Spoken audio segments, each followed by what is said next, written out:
Did you know that your Galaxy S25 Ultra can show a cool water ripple animation every time you unlock your phone with your fingerprint? It looks smooth and adds a premium touch. Let me show you how to turn it on. First, open Setting. Swipe down from the top right corner of the screen to open up the Quick Settings panel. And then tap Setting icon.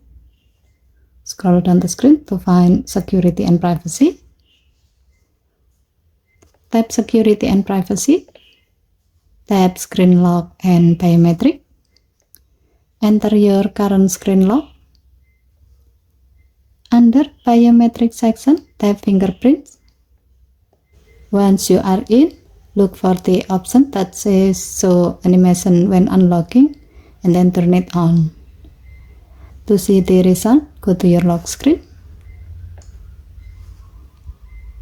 and then unlock your phone using your fingerprint, and you will see a nice water ripple animation around the fingerprint sensor. And that's it. Simple, stylish, and adds a bit of flair to your daily unlock.